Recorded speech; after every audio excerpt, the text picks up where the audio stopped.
नमस्कार विद्यार्थी मित्रांनो, पहा राज्यसेवा पूर्वपरीक्षा झालेली आहे. मग आता राज्यसेवा मुख्य परीक्षा मार्च महिन्यामध्ये होणार आहे, मार्च आणि एप्रिल महिन्यामध्ये, बरोबर. म्हणजे पहा जवळपास 6 महिन्यापेक्षा कमी कालावधी आहे. त्याच्यानंतर अगदीच पहा कट ऑफ ऑफिशियली जरी आलेलं नसेल तरी विद्यार्थ्यांना माहिती झालेलं असेल की आपण पूर्वपरीक्षा पास होऊ किंवा नाही.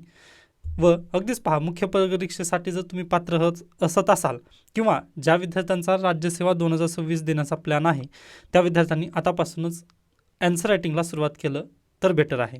ओके, कारण पहा तुम्ही जर वेळापत्रक पाहिला तर मार्च 2026 ओके म्हणजे 29 मार्च 2026 रोजी पहिला पेपर असणार आहे मुख्य परीक्षेचा.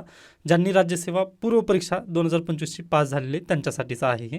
व अगदीच पहा जे विद्यार्थी पास झालेले नाहीत त्यांच्यासाठी पण जर तुम्ही म्हटलात तर मे 2026मध्ये तुमची पूर्वपरीक्षा असेल राज्यसेवेची.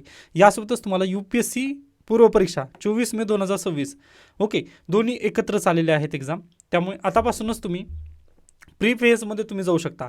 जे विद्यार्थी UPSC फोकस पूर्णतः UPSCकडे आहे त्यांनी प्लीज CSATला थोडंसं जास्त सिरियसली पाहणं खूप गरजेचं आहे. पहा CSATकडे दुर्लक्ष करून चालणार नाही. त्यामुळे मी म्हणेल जे विद्यार्थी UPSCकडे पाहत आहेत ना किंवा फुल्ली फोकस UPSC आहे त्यांनी प्लीज मेन्स ॲन्सर रायटिंग न केलं सध्याला न केला तरी चालेल. पण पहा अगदीच 30 दिवसांचा तिथं फरक आहे. अगदीच 60 दिवसांचा तिथं फरक पडत आहे. त्यामुळे पुन्हा आपण त्याबद्दल बोलूयात. पण सध्याला मला राज्यसेवा मुख्य परीक्षा या संदर्भात थोडीशी चर्चा करायची होती. त्यानिमित्ताने पहा तर ज्या विद्यार्थ्यांची पूर्वपरीक्षा उत्तीर्ण होत आहेत किंवा कट ऑफ त्यांचं क्लिअर होत आहे ना त्यांनी आतापासूनच ॲन्सर रायटिंगला तुम्हाला लागायचं आहे. यासोबतच पहा बहुतांश विद्यार्थ्यांचे मेसेज येत आहेत. व याच्यापूर्वी पण मी तुम्हाला ज्यावेळेस लेक्चर घेत होतो त्यावेळेस सांगितलेलं होतं की ॲन्सर रायटिंगसाठी तुम्ही नक्कीच माझ्याकडे उत्तर चेक करण्यासाठी वगैरे पाठवू शकता. Okay, Telegram channel.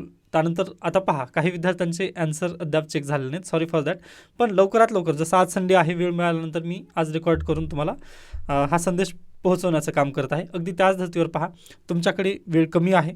26 म्हणजे मार्च 2026मध्ये तुमची एक्झाम असेल. आता अगदीच जरी शेवटी असेल तर तुम्ही एप्रिल महिना असं धरून चालू शकता. मग एप्रिल महिन्याच्या फर्स्ट वीकमध्ये तुमची एक्झाम जर चालू असेल तर तुम्ही आतापासूनच एक एक ॲन्सर तुम्ही नक्की लिहू शकता. त्याच्यानंतर ज्या विद्यार्थ्यांचं इतिहास ऑप्शनल आहे पहा हिस्ट्री ऑप्शनल ते विद्यार्थी नक्की कॉन्टॅक्ट करू शकतात. आता अगदीच माझं सोशोलॉजी पण ऑप्शनल राहिलेलं आहे व त्या संदर्भात मी नक्कीच जरी म्हणजे त्यामध्ये मी एक्सपर्ट नसेल तरी देखील पहा सोशोलॉजीच्या विद्यार्थ्यांना जमेल ती हेल्प मी नक्की करू शकतो. पण जे इतिहास ऑप्शनलचे विद्यार्थी आहेत ना त्यांनी अगदीच त्यांच्या इतिहासासंदर्भातचे डाऊट्स वगैरे नक्की माझ्याकडे घेऊन येऊ शकता.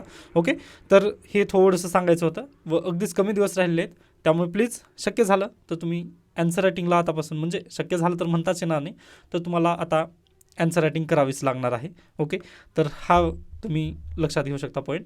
त्याच्यानंतर जे विद्यार्थी UPSCची तयारी करत आहेत किंवा UPSC प्रिलिम्सचा फोकस आहे त्यांनी प्लीज परत एकदा म्हणतोय CSATला तुम्ही कानाडोळा करू नकात. प्लीज CSATला थोडंसं जास्त फुल्ली फोकसने स्टडी करण्याचा प्रयत्न करा तुम्ही. ओके, यासोबतच काही शंका काही सजेशन जर असतील तर नक्की मला सांगू शकता.